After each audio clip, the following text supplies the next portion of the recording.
Une dizaine d'adolescents s'étaient rassemblés à la bibliothèque de Saint-Vincent de Tyrosse dans le cadre d'un atelier d'initiation à la bande dessinée avec l'auteur, illustrateur et graphiste Patrice Cabla. L'occasion pour ces jeunes d'en apprendre plus sur les codes et les secrets de fabrication de ce support qu'ils apprécient généralement beaucoup. J'ai commencé en début de journée déjà pour les faire rentrer dans le monde d'un auteur de bande dessinée professionnel. Je leur ai montré des dessins originaux et les albums à quoi ils correspondaient.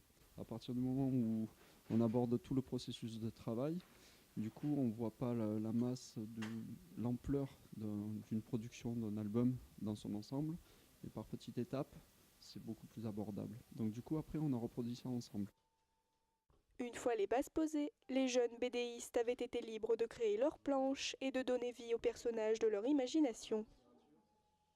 Alors moi j'ai eu l'idée d'une mère qui demande à son enfant de manger ses épinards et l'enfant il veut pas. Du coup la mère elle utilise sa technique secrète, c'est de dire si tu manges tes épinards tu pourras jouer à la console. Donc l'enfant il mange les épinards et à la fin il joue à la console.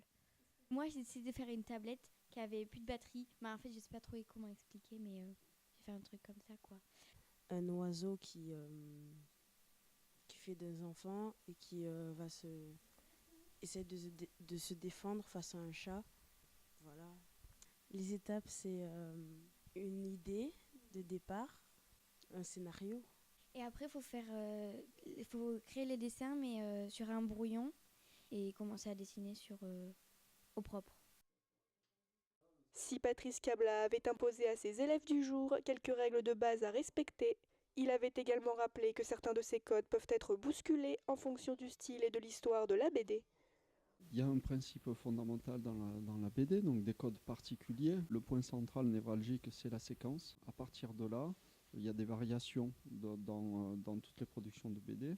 On sort des cases, on sort de plein de choses. On peut faire des BD sans bulles. C'est toujours la séquence, c'est le point de départ. Donc on a vu ça ensemble. Je leur ai montré un processus. Et des processus, il y en a autant que d'auteurs, plus ou moins. Hein. Mais on peut inventer son processus, partir du point qui nous intéresse. Donc des fois ça part d'une idée et on va écrire un scénario. Des fois ça peut être une improvisation, c'est plus rare mais ça peut arriver. Donc moi je leur ai proposé une méthodologie la plus simple possible pour que ce soit accessible pour eux et que ce soit un vrai espace de liberté, de création, d'imagination, etc. À l'issue de ces 4 heures d'atelier, les jeunes sont ressortis avec plein de nouvelles connaissances et de nouvelles idées et comptent continuer encore et encore à dessiner. Des fois j'en faisais mais c'était pas, j'en faisais juste comme ça pour m'amuser. J'ai appris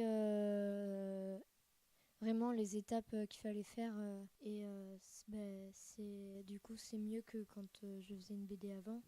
On n'est pas obligé d'être un expert en dessin absolu. On peut faire des choses avec des formes très simples. On peut raconter des histoires avec des carrés, des triangles. C'est pas un souci. Par contre, il faut avoir des idées et une histoire et l'articuler et la rendre accessible au lecteur. Voilà.